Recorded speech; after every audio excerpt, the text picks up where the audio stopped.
अर्को current scenario हेरौँ भने थुप्रै कन्ट्रीहरू जो चाहिँ अर्थक्वेकको रेन्जमा पर्छन् त्यो कन्ट्रीहरूमा चाहिँ ठुल्ठुलो म्याग्निट्युडको 7-8 म्याग्निट्युडको अर्थक्वेक गइरहेछ र जियोलोजिस्टले यो पनि भनिसके कि नेपाल भुटान जस्तो कन्ट्रीमा चाहिँ अब अर्थक्वेक आउने चान्स धेरै छ र जियोलोजिस्टले धेरै जस्तो के प्रिडिक्ट गरिरहेछन् भन्दाखेरि 5 इयर्सको ग्यापमा भनेको अब 2087 सम्ममा चाहिँ एउटा ठुलो अर्थक्वेक आउँछ नेपालमा।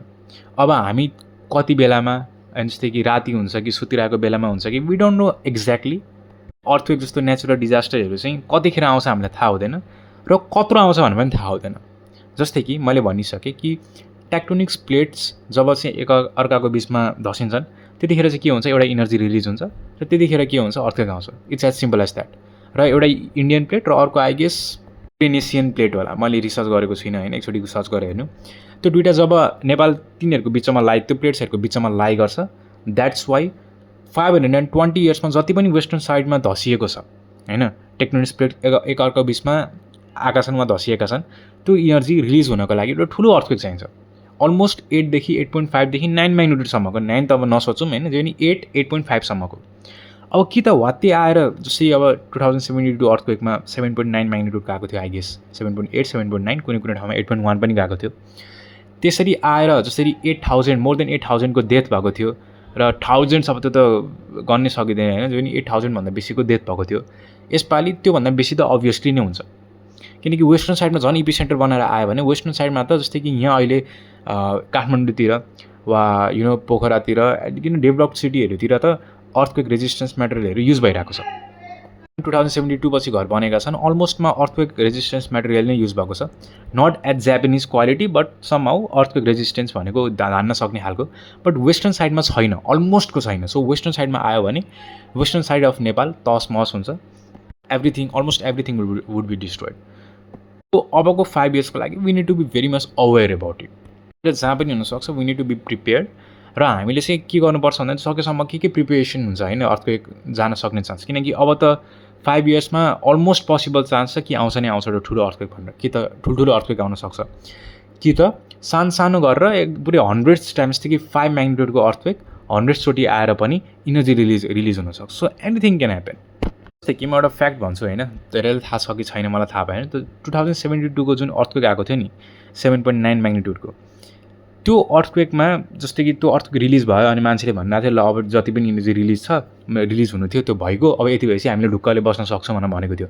त्यसपछिको समथिङ डेजमा वा महिनामा फेरि अर्को 6 पोइन्ट समथिङको निस्केको थियो नि, त्यो सक्दाखेरि पनि अझै जियोलोजिस्टले भनिरहेको थिए अझै पनि इनर्जी त्यहाँ जति स्टोर भएको छ नि, जस्तै कि कहाँ एपिसेन्टर बनाएको थियो मलाई ठ्याक्कै याद भएन, तर जुन इनर्जीहरू छ नि त्यो अहिले पनि रिलिज भएको छैन कम्प्लिटली भनेर त्यतिखेर पनि भनिरहेको थियो कि जियोलोजिस्टहरूले।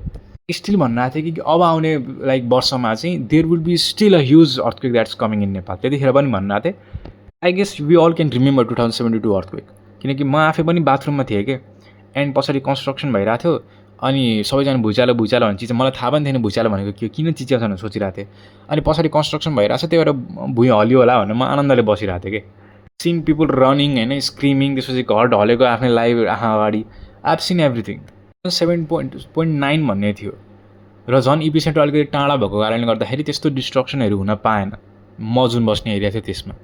जस्ट इमेजिन 8.3 or 8.5 समथिङ आयो भने नेपालमा कस्तो सिनारियो हुन्छ। अस्ति झाजरकोट भन्ने ठाउँमा जब इपिसेन्टर बनाएर आएको थियो, अस्ति भनेको आई गेस 1 year बिफोर राति नै आएको थियो जस्तो लाग्यो। राति आएको बेला त्यसमा त्यति जाबो कति भन्दाखेरि 5 point समथिङ हो कि अलमोस्ट 6 आएको थियो होला, आई डोन्ट रिमेम्बर एक्ज्याक्टली 5.6 होला।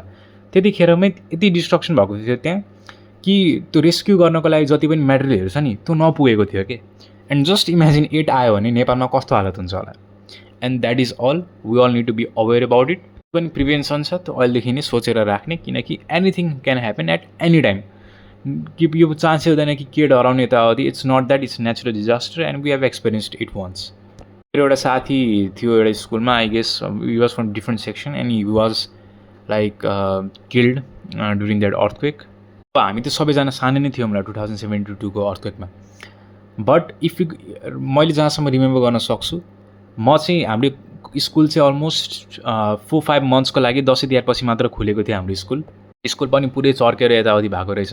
एट द सेम टाइम हामीले सबैले थाहा छ जुन सर्टेजहरू भएको थियो ग्यासदेखि लिएर सबै कुराको जुन सर्टेज भएको थियो फुड आइटम्सहरू, त्यसपछि मान्छेहरू हुन्छ नि हाहाकार भएको थियो मेडिसिन्सहरूको लागि। एन्ड हस्पिटल्सहरू पुरै फुल भएको थियो. We all can remember the scenario.